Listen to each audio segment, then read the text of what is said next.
judgment. For over a century and a half, Christ has been mediating in the inner sanctuary in the last redemptive act to remove sin from his people. Since Satan's fall, the Father's heart of love has longed to end the nightmare of evil. He has yearned to gather his suffering earthly family unto himself, as their unceasing cries have ascended throughout the ages. How long, O Lord, how long? Is there a reason that time still lingers, prolonging misery, evil, and all the fruits of sin? What a crescendo of distress ascends to heaven's portals! Can this bring anything but pain and suffering to one whose character is compassion, tenderness, kindness, and justice, and truth? When Lucifer, the originator of sin, fell from his lofty position in heaven, his bold charge was against God's government. Satan represents God's law of love as a law of selfishness. He declares that it is impossible for us to obey its precepts, but neither angels nor the universe fully understood the nature of sin and God's dealing with it, and for this reason its unfolding development must be made manifest. Satan's rebellion was to be a lesson to the universe through all coming ages, a perpetual testimony to the nature and terrible results of sin. The working out of Satan's rule, its effects upon both men and angels, would show what must be the fruit of setting aside the divine authority. It would testify that with the existence of God's government and his law is bound up the well-being of all the creatures he has made. Thus the history of this terrible experiment of rebellion was to be a perpetual safeguard to all holy intelligences, to prevent them from being deceived as to the nature of transgression, to save them from committing sin and suffering its punishments. Only a demonstration that the law is just and can be kept will make it possible for God to close the sad drama of sin, leaving no question in the entire universe concerning his justice and love. By coming to dwell with us, Jesus was to reveal God both to men and to angels.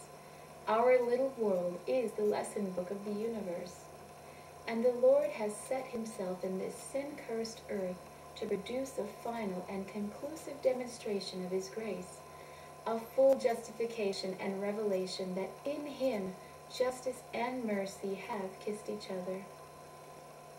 This final demonstration is God's last church, purified and made ready for his appearing. Through them will be made manifest the final and full display of the love of God to the world that is to be lightened with its glory. Is it any wonder he loves the church? That it is the object of his supreme regard, the object most dear to him?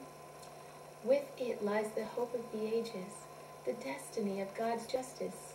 With so much at stake, is it any wonder the Lord calls his people to a solemn assembly? The time has come for that demonstration. He knows the church's utter helplessness and weaknesses, and the benumbing power of sin, and he looks upon it with pity and compassion, but earnest appeal. The ransom has been paid on the cross. The Holy Spirit is at its disposal for the necessary power. All things are now ready. But God's children must understand his purpose and plan, and how Christ will work for them, else they cannot cooperate in this climatic time or have the faith necessary for the final hours of trial. Why has Jesus not come ere this? The following quotations are to the point. 1882. Had Adventists, after the great disappointment in 1844, held fast their faith and followed on unitedly in the opening providences of God, receiving the message of the third angel, and in the power of the Holy Spirit proclaimed it to the world, they would have seen the salvation of God. The Lord would have wrought mightily with their efforts. The work would have been completed, and Christ would have come ere this to receive his people to their reward. It was not the will of God that the coming of Christ should be thus delayed.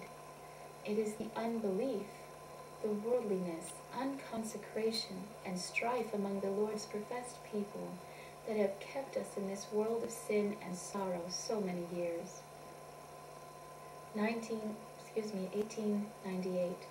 If God's people had the love of Christ in the heart, if every church member were thoroughly imbued with the spirit of self-denial, if all manifested thorough earnestness, there would be no lack of funds for home and foreign and missions. Had the purpose of God been carried out by his people in giving the message of mercy to the world, Christ would have come to the earth, and the saints would ere this have received their welcome into the city of God. 1903. I know that if the people of God had preserved a living connection with him, if they had obeyed his word, they would today be in the heavenly Canaan. 1909. If every soldier of Christ had done his duty, if every watchman on the walls of Zion had given the trumpet a certain sound, the world might ere this have heard the message of warning. But the work is years behind. While men have slept, Satan has stolen a march upon us. When the church is ready, God will manifest himself. The earth will be lightened with his glory, and Jesus will come. The last day events of the plan of redemption have been our earnest study for many years because of their importance to this final generation of believers. We invite you to join us in these presentations, praying that it will be as great a blessing to you and to others as it has been to us.